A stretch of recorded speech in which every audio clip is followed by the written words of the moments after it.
Hi there, Dr. Sami Herbster, the emotion doctor. How do we find the root cause of our problems? It's a good question. How do we get to the root cause? A lot of things out there of how we can be clued into or we have an inkling of, but like, how do we actually get to the root of our problems, and then how do we resolve them for good? So that's what we're going to talk about a little bit in this video. So first, we have to talk about the levels of awareness, or I even say like levels of awakeness. So we got to trace the problem all the way back to the root cause.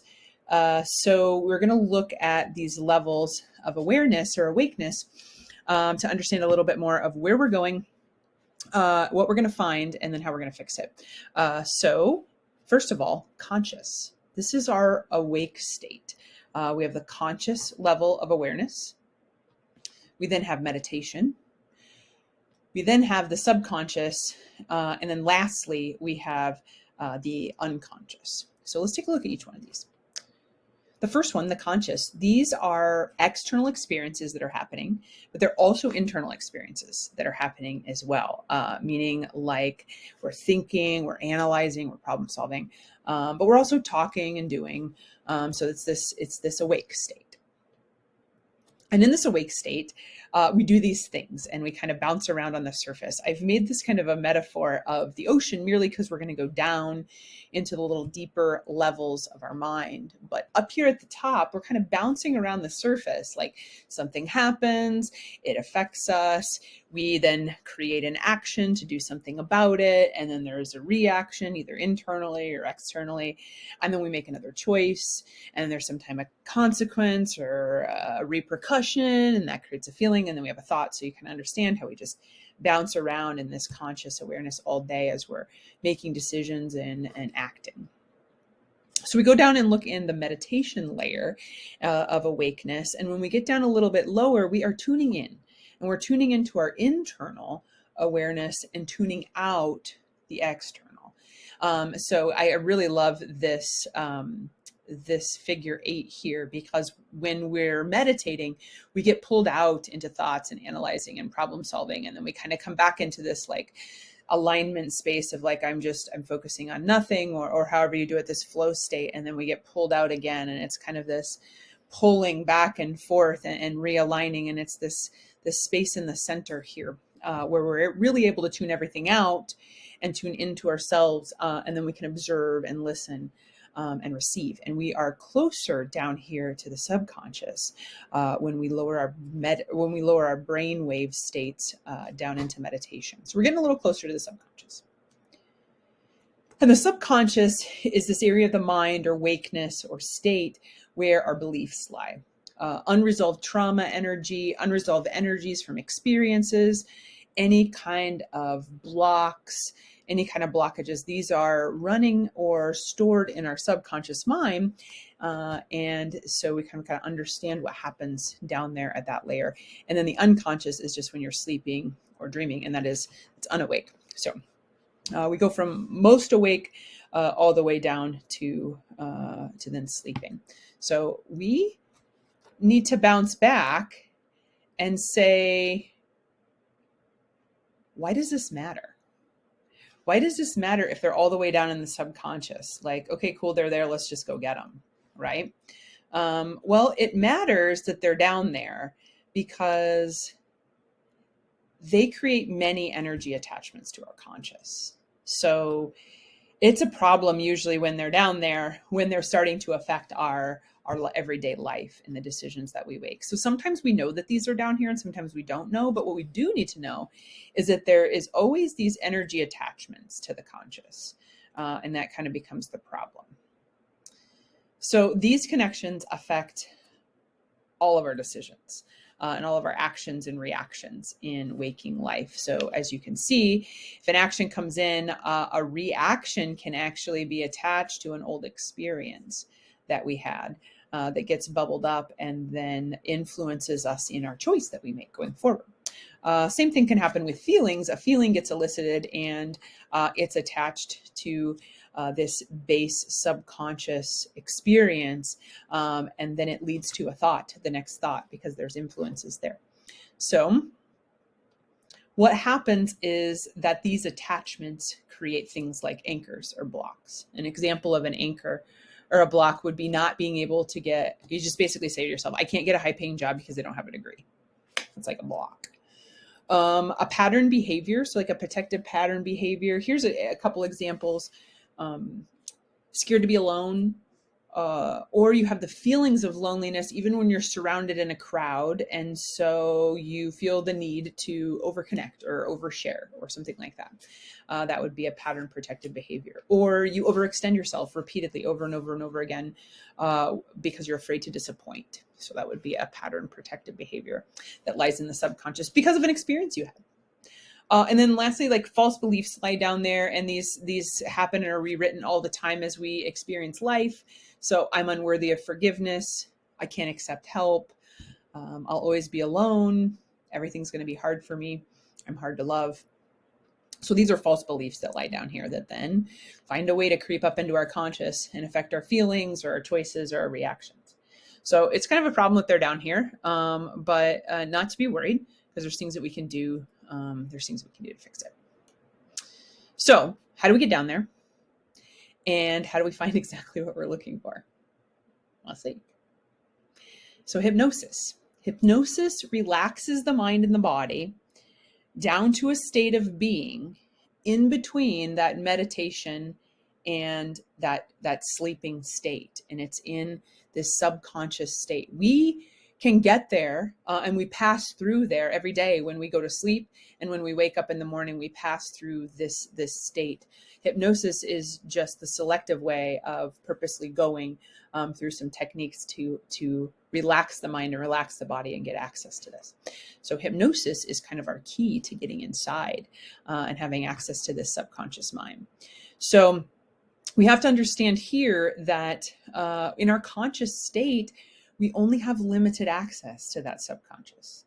As you go down into the meditative state, we get a little bit closer and have a little bit more access, but still not full access. But once we're under full hypnosis and are down in that brainwave state, we have full access to that information and any of the things that are stuck are living down here. So we get to go straight to the source when we do hypnotizing. Now, hypnosis is actually, I'll go back here. Hypnosis itself is just the state of relaxing and getting you into a brainwave state in between meditation and sleep. But actual hypnotherapy is where we're going to go and do the work to kind of resolve the issues and to have the healing occur. So what we do in hypnotherapy is while we're down here, we use hypnosis to get down here, and then we find what we're looking for. We fix and release whatever we find, and then we replace it with intention. That replacement with intention is the part that really changes and shifts people's entire lives because we're doing it down here in the subconscious. Next thing we need to talk about is suggestibility.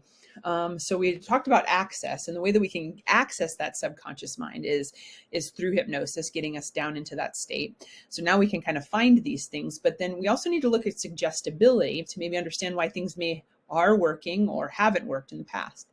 So suggestibility is just our ability to make a lasting impression. It is our receptivity. It's our acceptance, our openness. It is the way that we can change through suggestion. So suggestibility. So in the conscious mind, we have limited suggestibility up here, just very limited. It's because our monkey mind is just bouncing around. Once we get into meditation, we're able to slow down the conscious mind in those brainwave states and get into a level of a little bit more suggestibility, which I call moderate. Subconscious is highly suggestible, which is why you go to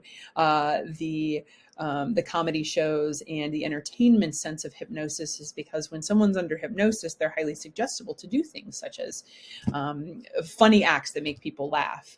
That's just kind of a level of suggestibility. Gives you an example of that. But so getting down in that hypnotic state, we have the opportunity to really make some powerful suggestions, not only to find things that aren't serving us, but then make powerful suggestions for change. So it's almost like we want to do it down here in the subconscious so it sticks.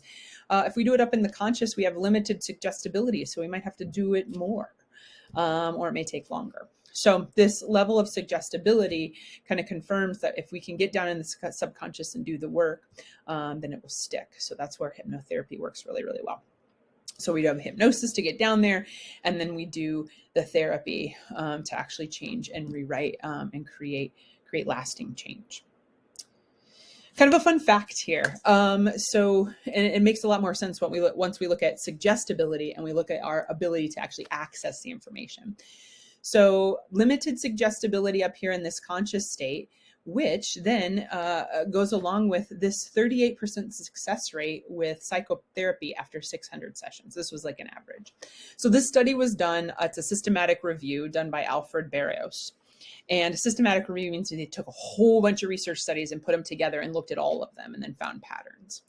And they found that when doing psychotherapy, it took about 600 sessions average to have a success rate. Now, what the success rate is, I'll let you read the article. But the point is that limited success rate up here in the conscious, where we have limited suggestibility and limited access to the subconscious mind. So then we go down to a 72% success rate with behavioral therapy. Now, behavioral therapy is getting a little bit lower into breaking some of the patterns and the actions. So we're not just talking about it, which was at the top, the 38%. So we're actually now down trying to change some behavior. So the success rate goes up and the number of sessions we need goes down, but we're still operating in this place where we don't have full access to the root cause and we don't have the suggestibility to create a permanent replacement. So we go down to hypnotherapy, and the staggering statistic is that 93% success rate happens after only 6 sessions. And that makes a whole bunch of sense after we've looked at these pictures and kind of understand it, that we are getting down to the source and we're changing it right there. So it sticks. So after only 6 sessions, we tend to have a high success rate of whatever work we're doing down here in the subconscious, which is awesome. So I'm going to go to another tool that I also use. So if you've been with me at all, we have used the emotion code and the body code in order to access the subconscious to create some of these changes energetically and things that have happened in your life that you want to kind of move past and get past. So in saying that, this graphic just shows that all of that is done in the conscious. So the emotion code and the body code gives us access down into the subconscious through connecting to energy and asking questions. But we just pull it up and we talk about it up at the top in the conscious, and we kind of figure out what we found. It's almost like fishing. And then we do the replacement, and it's all through cognition of just figuring out what's a better fit for this or that, and then trying to hold our vibration going forward from based on what we found. So emotion code and body code offers great insight to what is down there, but it's not necessarily the most effective tool for permanent change because we have to go in so many times because we're doing it in the conscious state where there's limited suggestibility. So it gives us insight, lets us know what down there, and that's a great place to start if we don't even know what we're starting with. But once we constantly or continuously get messages, patterns, or themes of what's down there, then we must go down there and kind of resolve it and be able to move forward with a highly suggestible state instead of continuing in a limited suggestibility state, which is us just talking. So most of the work and all of the work is done down under hypnosis, and then we pull out of hypnosis. We kind of come out of the experience and we share and we integrate to figure out how it relates to your everyday life. But all of the work is done where we have access and where we're highly suggestible. So what this creates is a highly effective tool to find the root cause of your problems. Getting hypnotized allows us to get down there, find whatever we need to find, resolve it, and then when we come back and come out of hypnosis, we get the chance to integrate it into our life. What does it mean? How does this make sense to me now? What do I do going forward? And those are all the things that after a hypnotherapy session, I guide you through as what do we do with this information now? But the coolest thing is that we have access to this through the hypnotherapy, the hypnosis process. And then through the hypnotherapy process, we're able to get a lot of work done to save us some time and some effort in our healing journey, which is great. And we get to feel tons of momentum. So in saying that, how do you resolve the problems for good? Well, you schedule the hypnotherapy session. We see what's down there. We find it, we resolve it, and we connect it to your everyday life. And then you go live your life in a different way. And this is so incredibly highly successful that once we resolve one issue, it's nearly addicting to where we're like, well, I really wish this wouldn't be in my life, or I could get past that. So it's fun. It's a great way to have momentum on a journey if you have been feeling stagnant, or it's a great way to find the root cause and know exactly where to focus your energy going forward. And anything that you're trying to do or that you've been running into roadblocks with. So I am Dr. Sami Herbster. I am the Emotion Doctor. You can find me on theemotiondoctor.com. And I would love to help you on your hypnotherapy journey in diving into the subconscious, finding what we need to release, healing it, and then hearing about your journey thereafter.